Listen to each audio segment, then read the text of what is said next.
नमस्कार, बहुत स्वागत है आपका न्यूज़ 18 के डिजिटल प्लेटफॉर्म पर। मैं हूं आपके साथ अंशिका पाठक और इस वक्त मेरे साथ मौजूद है मार्केट एक्सपर्ट अनुज गुप्ता जी। अनुज जी, आपका बहुत स्वागत है।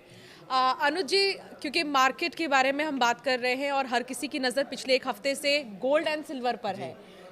धड़ाक से नीचे रेट्स आए हैं गोल्ड और सिल्वर के, और जिनकी शादी होने वाली है नवंबर दिसंबर में, उनके लिए खुशखबरी है। कैसे देख रहे हैं सर? देखिए, ये महज 10 दिन की बात नहीं है। ये अगर आप 2025 के स्टार्टिंग से देखेंगे, तभी से ये लोगों की नज़र में गोल्ड सिल्वर था। तो अगर आप देखेंगे 2025 के स्टार्टिंग से लेकर अभी तक, तो गोल्ड करीबन 89% के रिटर्न दे चुका है, सॉरी सिल्वर 89% रिटर्न दे चुका है, और गोल्ड करीबन 70% के रिटर्न दे चुका है। तो सभी की नज़र गोल्ड सिल्वर पे थी। और पिछले 10 दिनों में इसलिए इंटरेस्टेड है क्योंकि जो फेस्टिवल सीजन गया, उसमें फिजिकल के भाव बहुत बढ़ गए थे। हमने देखा फिजिकल मार्केट में गोल्ड का भाव करीबन 1,35,000 तक बिका, और सिल्वर करीबन 1-2 लाख तक बिकी है। तो इस वजह से काफ़ी नज़र में रही है लोगों के, और इसकी वजह से हम देख रहे हैं कि काफ़ी उठापटक फिजिकल मार्केट में देखने को मिली है। अच्छा, एक सवाल ये भी है जो आम जनता के मन में ज़रूर उठता है कि गोल्ड डिमांड में काफ़ी ज़्यादा रहता है, but at the same time silver को देखें तो सिल्वर के रेट्स बहुत ज़्यादा है। कैसे इसे समझे दोनों के डिफरेंस को? देखिए, gold basically is a precious metal, जो कि टोटली प्रीशियस मेटल है, जबकि सिल्वर जो है प्रीशियस मेटल के साथ साथ इंडस्ट्रियल मेटल भी है। हमने देखा है पिछले कुछ सालों में सिल्वर का जो डिमांड है वो एज ए इंडस्ट्रियल मेटल बहुत यूज़ हुआ है, चाहे वो सोलर पैनल्स में हो, चाहे वो ईवीज में हो, चाहे वो आईफोन्स में हो। जितने भी आपके फ़ोन है सब में आपको सिल्वर मिलता है। प्लस अगर आप देखेंगे तो ईवीज में बहुत डिमांड बढ़ी है, प्लस चिप जो बनती हैं उसमें भी सिल्वर का यूज़ होता है। तो सिल्वर का इंडस्ट्रियल यूसेज बहुत इंक्रीज़ हुआ है। तो इसके हम देखते हैं कि सिल्वर के जो प्राइजेज हैं वो बहुत स्पीड से इंक्रीज़ हुए हैं as compare to the gold, और सिल्वर ने गोल्ड को बीट भी किया है। तो कहीं ना कहीं इंडस्ट्रियल मेटल का जो सपोर्ट है वो भी सिल्वर को मिलता है, प्लस जो प्रीशियस मेटल का सपोर्ट है वो तो सिल्वर को मिलता ही है। तो यहाँ पर सिल्वर जो है ड्यूअल चलता है। अगर गोल्ड बढ़ेगा तो सिल्वर बढ़ेगा, प्लस अगर इंडस्ट्रियल मेटल बढ़ेंगे तब भी सिल्वर को सपोर्ट मिलता है।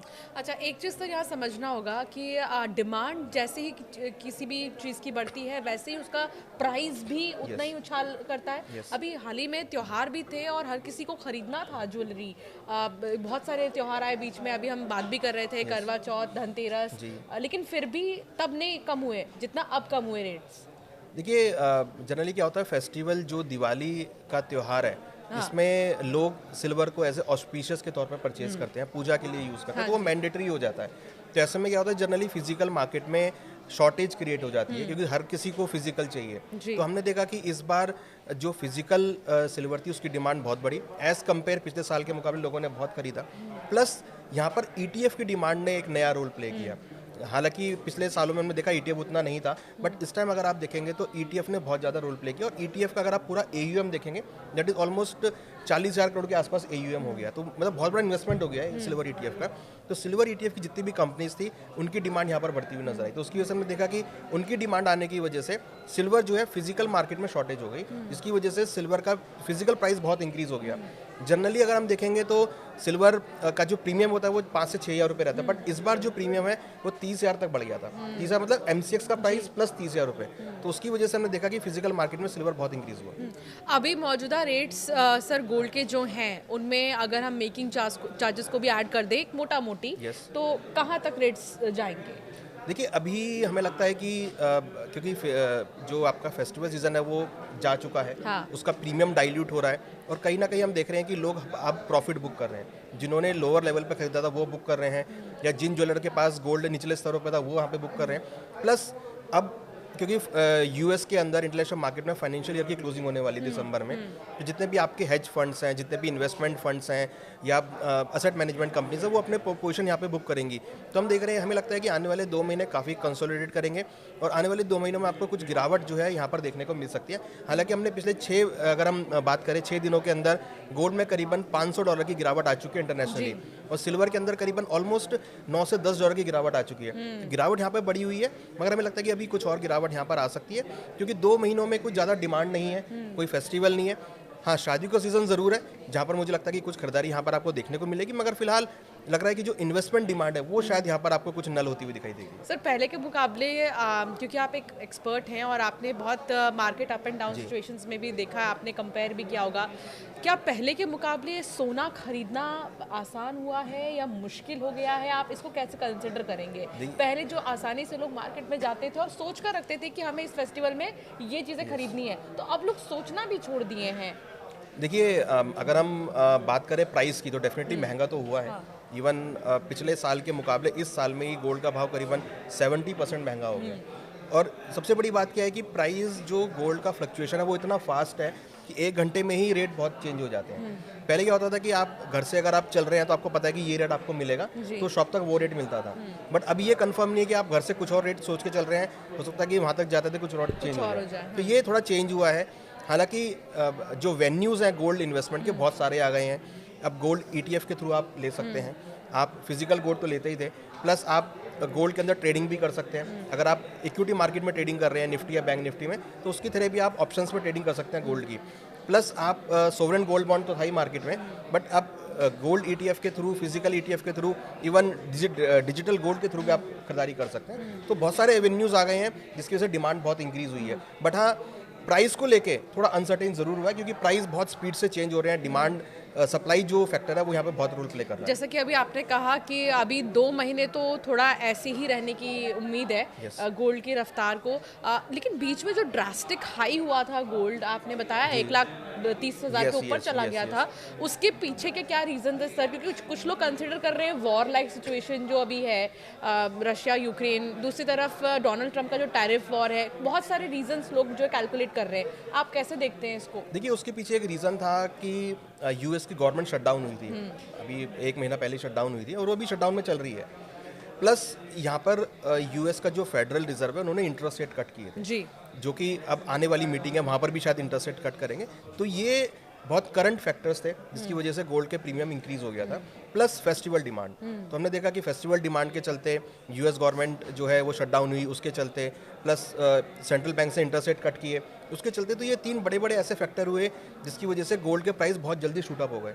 प्लस जो गोल्ड US का डॉलर है वो गिर गया नीचे, जो US की बॉन्ड यील्ड थी वो करेक्ट हो गई, तो उसकी वजह से कहीं ना कहीं जो इन्वेस्टमेंट डिमांड है वो आपकी गोल्ड में शिफ्ट हो गई। तो हमने देखा कि उसकी वजह से बहुत स्पीड से गोल्ड के भाव इंक्रीज हो गए जो कि एक आम पब्लिक नहीं समझ पाई, और कहीं ना कहीं वो उसमें ट्रैप हो गई कि भाई रेट क्यों बढ़ गए, या वो नहीं खरीद पाए, या उन्होंने हाईयर रेट पे परचेज कर लिया। तो जैसी फेस्टिवल खत्म हुआ वो सारा जो है प्रीमियम फेस्टिवल का वो यहाँ पर डाइल्यूट हो गया। मैं एक न्यूज़पेपर में एक एडिटोरियल पेज पढ़ रही थी, तो उसमें एक एडिटर ने लिखा था फॉर गोल्ड कि मैं जब छोटा था तो मैं ये सोचता था कि मैं जब कमाने लगूंगा तो ज़मीन में इन्वेस्टमेंट करूंगा ताकि जब तक मेरा रिटायरमेंट पीरियड आए तो मैं उस ज़मीन में चीज़ों को बिल्ड करके पैसे कमाऊंगा। लेकिन अब जिस रफ्तार से गोल्ड बढ़ रहे हैं तो मैं ये सोचता हूँ कि मुझे बचपन से गोल्ड में ही पैसा इन्वेस्ट करना चाहिए था ताकि उससे ज़्यादा मुझे फ़ायदा हो सके। किस चीज़ में इन्वेस्ट करना ज़्यादा बेटर होगा सर? अब आज के समय में ज़मीन ज़्यादा सही है या फिर गोल्ड? देखिए दोनों का अलग अलग महत्व है। हाँ। अगर आप प्रॉपर्टी में लगा रहे हैं तो प्रॉपर्टी के साथ एक इशू ये आता है कि आप उसको जब मर्जी चाहे नहीं बेच सकते। हाँ। मान लीजिए आपको अगर कहीं शिफ्ट होना है तो आप उस जमीन को लेकर नहीं शिफ्ट हो सकते। ठीक है, गोल्ड के साथ क्या एक बेनिफिट है कि आप उसको जब मर्जी आप बेच सकते हैं। आप चाहे रात को भी आपको जब बेचना, आप ज्वेलरी शॉप पे जाइए, इवन आप किसी भी कंट्री में हो, आप अगर आपके पास गोल्ड का कोई भी ऑर्नामेंट है आप उसको बेचकर कैश ले सकते हैं। प्लस गोल्ड को आप कहीं भी रखकर ट्रैवल कर सकते हैं। अगर आपके पास एक टुकड़ा जमीन का है उसका ट्रैवल नहीं कर सकते, बट आपके पास अगर 1 किलो गोल्ड की बार है तो आप उसको कहीं भी कैरी कर सकते हैं। तो ईजी कैरी करना है। प्लस ये एक ऐसा प्रोडक्ट है जो पूरे world wide as a currency आप इसको यूज़ कर सकते हैं। तो गोल्ड के बेनिफिट बहुत सारे हैं। सिर्फ एक इशू क्या उसको रखने का प्रॉब्लम है कि आप उसको कहाँ कैरी करेंगे, उसको आप कहीं चोरी ना हो जाए, वो एक माइंड में रहता है। बट अगर आपको किसी को इन्वेस्टमेंट स्टार्ट करना है तो मेरा ये राय है कि अगर आप इन्वेस्टमेंट करना चाह रहे हैं तो आप एटलीस्ट अपने टोटल इन्वेस्टमेंट का 10 से 15% आप गोल्ड सिल्वर में ज़रूर रखें। इसका एक पीछे रीज़न ये है कि अगर कहीं भी कुछ गड़बड़ी होगी, मीन्स कहीं भी अगर अटैक होगा, वॉर होगा, कोई भी पॉलिसी चेंज होगा, कोई भी पॉलिटिकली अनस्टेबिलिटी होगी, तो गोल्ड आपके पोर्टफोलियो को सपोर्ट करेगा। तो अगर आप 100 रुपये अपनी इन्वेस्टमेंट कर रहे हैं तो उसमें 15 रुपये अगर आप गोल्ड में डालते हैं तो पूरे 85 रुपीज़ को सपोर्ट कर देगा।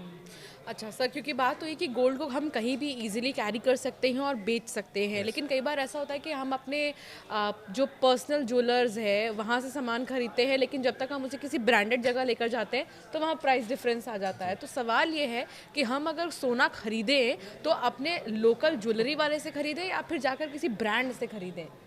देखिए ये अपनी अपनी इच्छा पे डिपेंड करता है, क्योंकि अगर आप किसी ब्रांडेड पे जाएंगे तो जनरली देखिए गोल्ड में जो गेम होता है वो मेकिंग चार्जेस का होता है। अगर आप किसी टॉप ब्रांड के पास जाएंगे तो आपको प्योरिटी अच्छी मिलेगी और वहाँ पे आपको हाई थोड़ा सा मेकिंग चार्जेस भी मिलेगा। बट अगर आप लोकल ज्वेलर पे जाते हैं तो वहाँ पर आपको लोकल में आपको कम जो है मेकिंग चार्जेस मिलता है, बट कहीं ना कहीं थोड़ा सा एक क्वेश्चन रहता है कि भाई क्वालिटी कैसी होगी, बट आजकल सभी ज्वेलर आपको सर्टिफिकेट भी देते हैं, तो बेटर है कि अगर आपको कहीं पर भी कॉस्ट कम मिल रही है, अगर आपको सर्टिफिकेट मिल रहा है क्वालिटी का, तो आप वहाँ से ले सकते हैं। अच्छा, कई लोग ये सोचते हैं कि चलो ब्रांड से ही ले लेते हैं, कोई बात नहीं, 15-18% मेकिंग चार्जेस है, लेकिन एटलीस्ट सही तो है। लेकिन जब आप एक इन्वेस्टमेंट पर्पस से कोई चीज़ खरीद रहे हो, तो मेकिंग चार्जेस जितना कम हो सके उस पर लेना बेटर है या फिर ट्रस्टवर्दी जगह से? देखिए, ज्वेलरी इन्वेस्टमेंट नहीं है। हाँ। अगर आप इन्वेस्टमेंट के पर्पस से ज्वेलरी ले रहे हैं, दैट इज नॉट इन्वेस्टमेंट, क्योंकि ज्वेलरी हमेशा डेड इन्वेस्टमेंट होती है, वो आप उसको वापस नहीं बेचते हो। ठीक है, अगर आपको गोल्ड के अंदर इन्वेस्टमेंट करना है, तो या तो आप गोल्ड का कॉइन लें, या फिर आप रॉ गोल्ड लें जो कि आप बार में से कटवा के लें, क्योंकि उसमें आपको मेकिंग चार्जेस नहीं पे करना है। ठीक है, या फिर आप डिजिटल गोल्ड परचेज करें, या फिर आप गोल्ड ETF परचेज करें जहाँ पर आपको मेकिंग चार्जेस नहीं देना है। अगर आप ज्वेलरी ले रहे हैं तो वो केवल यूज़ के लिए है, तो ज्वेलरी कभी भी इन्वेस्टमेंट नहीं होता है। Jewellery is a dead investment कि आपने ले लिया और लॉकर में बंद करके रख दिया। तो अगर आपको ज्वेलरी ले रहे हो तो आप ये मान के चलो कि वो आपकी यूज़ के लिए है, वो इन्वेस्टमेंट नहीं है। बट आप अगर गोल्ड इन्वेस्टमेंट करना चाह रहे हो तो आप या तो ETF लें, या फिर गोल्ड का रॉ गोल्ड लें, या गोल्ड का कॉइन लें, या फिर बार से कटवा के लें जिसमें आपको मेकिंग चार्जेस नहीं लगता है। तो उसको आप कभी भी फिर जाकर इजीली विदाउट मेकिंग चार्जेस नुकसान के आप उसको बेच सकते हो। सर, मैं अच्छे से मुझे वो ईयर याद नहीं है, लेकिन 2010 के पहले ऐसा हुआ था कि अचानक से रेट्स बहुत तेज़ी से बढ़े थे गोल्ड के, और फिर धड़ाक से कम भी हो गए थे। तो लेकिन उस टाइम तो डिफरेंस जो आया था वो शायद 15-20 हज़ार के करीब था रेट्स, जो अगर मैं सही हूँ तो क्या वो दौर आएगा? देखिए, अगर आप 15-20 हज़ार की बात कर रहे हैं तो वो आ चुका है 6 दिन में। गोल्ड का भाव 12,000 रुपये गिर चुका है, चांदी का भाव करीब 27,000 रुपये गिर चुका है। बट देखिए, उस टाइम में और इस टाइम में बहुत बड़ा फर्क है। फर्क ये है कि उस टाइम पे सेंट्रल बैंक्स उतनी जम के खरीदारी नहीं कर रहे थे, इस टाइम पे सेंट्रल बैंक्स खरीदारी कर रहे हैं। प्लस उस time gold ETF, silver ETF नहीं था। आज के टाइम में आपके पास गोल्ड और सिल्वर ETF है। तीसरा पॉइंट कि जो जियोपॉलिटिकल कंसर्न्स हैं वो यहाँ पर बहुत सारे हैं। हमने प्री कोविड और कोविड में ये डिफरेंस देखा है कि लोगों की इन्वेस्टमेंट करने का तरीका चेंज हो गया। हमने देखा कोविड के टाइम पे लोग उतना एग्रेसिव नहीं थे, बट कोविड के बाद लोगों ने देखा कि भाई आप डिजिटली जितना इन्वेस्टमेंट करेंगे उतना बेनिफिट होगा, क्योंकि आपको अगर कहीं ट्रैवल करना है, आपको कहीं शिफ्ट होना है, आपने अगर जमीन में पैसा लगा रखा है तो आप उसको नहीं यूज़ कर सकते, आपको किसी भी रेट में बेचना पड़ेगा। बट आपके पास अगर डिजिटली एसेट है, मीन्स आपने अगर इक्विटी में डाला हुआ है तो that is also a good. आपने अगर डिजिटल गोल्ड लिया हुआ है, आपके फिजिकल है, तो आप उसको कहीं भी यूज़ कर सकते हैं। तो हमने देखा कि लोगों का जो कंसेप्ट है इन्वेस्टमेंट का वो डिजिटली बहुत शिफ्ट हुआ है। तो कहीं ना कहीं लोग आप देख रहे हैं कि इन्वेस्टर ये देख रहे हैं कि भाई आपको ऐसा प्रोडक्ट मिले जो डिजिटली आप इन्वेस्टमेंट कर सकें। तो ये गोल्ड और सिल्वर को लेकर बातचीत का सिलसिला चल रहा था। और एक आखिरी सवाल सर, ये कि अभी तक तो रशिया यूक्रेन का वॉर रुका भी नहीं है, और डोनाल्ड ट्रंप के ट्रेड वॉर की बात करें, अगर टैरिफ जो लगातार वो लगा रहे थे, जिसका विरोध भी कई सारे कंट्रीज़ ने किया, अभी तक वो भी बहुत ज़्यादा शांत नहीं हुआ है। ऐसे में गोल्ड के रेट्स को कम होना हम कैसे देखें, क्योंकि एक फैक्टर तो ये भी था। देखिए, बिल्कुल जैसे ट्रेड वॉर का हमने सुना कि भाई US चाइना का ट्रेड वॉर कुछ प्रोग्रेस में है, इंडिया भी उसमें है कि भाई प्रोग्रेस में, तो एक कहीं ना कहीं जो अनसर्टेनिटी का प्रीमियम था वो भी कम हुआ कि भाई चलो अब ट्रेड वॉर खत्म होगा तो आपका अनसर्टेनिटी खत्म होगा, तो हमने देखा उसका प्रीमियम कम हो गया। हमें लगता है कि इसकी वजह से अभी कुछ और गोल्ड में गिरावट आ सकती है, बट ये गिरावट जो है ना एक मौका होगा खरीदारी करने के लिए, क्योंकि हमें ये लगता है कि अगर आप एक लॉन्ग टर्म इन्वेस्टमेंट बना के चल रहे हैं, अगर आपका व्यू है लॉन्ग टर्म, अगर आप 3 से 5 साल का व्यू लेके चल रहे हैं, तो आप गोल्ड में इन्वेस्टमेंट करें। छोटी छोटी क्वांटिटी में एक फ्लो बना के चले कि आपको हर महीने 1 ग्राम 2 ग्राम करके बाय करना, तो आपको लंबी अवधि में अच्छे रिटर्न मिलेंगे। हाँ, एक ज़रूर आप इस पे ज़रूर बताइएगा कि अगर किसी को भी काम, मैं कहती हूँ बहुत हाई प्रोफाइल व्यक्ति नहीं, बहुत एक आम घर से आने वाला व्यक्ति, मिडिल क्लास फैमिली या उससे भी नीचे क्लास का फैमिली, अगर वो चाहता है कि अपनी चीज़ों को वो संजोए, तो वो कैसे आगे बढ़े, उसके लिए एक टेक्निक कोई हो? देखिए, गोल्ड और सिल्वर में आप एक फ्लो बना के चलें। आप एक साथ सारा पैसा ना डालें। आप एक SIP का फॉर्म यूज़ करें कि भाई आपको हर महीने कुछ कुछ क्वांटिटी बाय करनी है। आप हर महीने आप 1 ग्राम 2 ग्राम 5 ग्राम 10 ग्राम की आप क्वांटिटी को बाय करके चलें। जब जब करेक्शन आए तब आप बाय करके चलें, बट आपको एक इन्वेस्टमेंट फ्लो बनाना पड़ेगा कि मेरा ये टारगेट है कि मैं 3 से 5 साल में उसका व्यू बना के चलूँ। हो सकता है कि आपको वो रिटर्न बहुत जल्दी मिल जाए, बट अगर आप एक लंबी अवधि का बना के चलेंगे तो आपको डेफिनेटली वहाँ पे अच्छे रिटर्न्स देखने को मिलेंगे। और अगर आप उसके अलावा कहीं और भी इन्वेस्टमेंट करेंगे तो वो भी आपका हेज हो जाएगा। तो gold basically is a product of hedging, product of investment, not for trading. Means अगर आप सोच रहे हैं कि जैसा रिटर्न इस साल मिला है वैसा मिले, वो पॉसिबल नहीं है।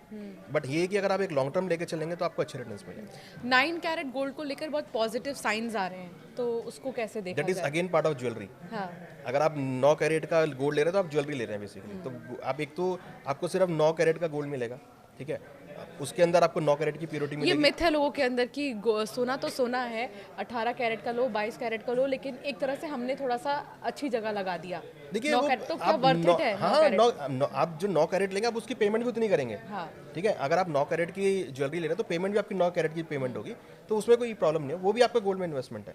तो अगर आपको लगता है कि आपको कम गोल्ड में इन्वेस्टमेंट करना है, 9 कैरेट का आप ले सकते हैं। ठीक है, तो वहाँ पर क्या वो भी आपका इन्वेस्टमेंट गोल्ड में ही जा रहा है। बट अगेन मैं वो कह रहा हूँ कि अगर आपको इन्वेस्टमेंट करना है तो आप ज्वेलरी की तरफ मत देखिए, क्योंकि ज्वेलरी से डेड लोग क्या करते हैं कि इन्वेस्टमेंट के नाम पे ज्वेलरी ले लेते हैं। हाँ। बट क्योंकि उसका आप बेच नहीं पाओगे तो उसका क्या फायदा है। तो अगर आपको इन्वेस्टमेंट करनी है तो आप रॉ गोल्ड लें, गोल्ड के कॉइन लें, या फिर गोल्ड ETF में पैसा डालें, जिससे कि आप उसको बेच सकें टाइम आने पर, क्योंकि ज्वेलरी आप नहीं बेच पाएंगे। बहुत तरीके हैं जहाँ पर हम सेव कर सकते हैं, इन्वेस्टमेंट कर सकते हैं, और किस तरीके से ये हम आपको बता रहे थे। और साथ ही अगर आप सोच रहे हैं कि आप गोल्ड खरीदें तो कब खरीदना आपके लिए सही होगा, ये भी हमने आपको बताया। और अभी हाल ही में इन दिनों बहुत उछाल और बहुत ज़्यादा चेंजेस गोल्ड और सिल्वर के प्राइस में हमने देखा, जिससे आपकी जेब पर सीधा असर पड़ेगा, उसको विस्तार से हम बता रहे थे। अगर आपके कोई सवाल हो तो हमसे ज़रूर कमेंट कर पूछें।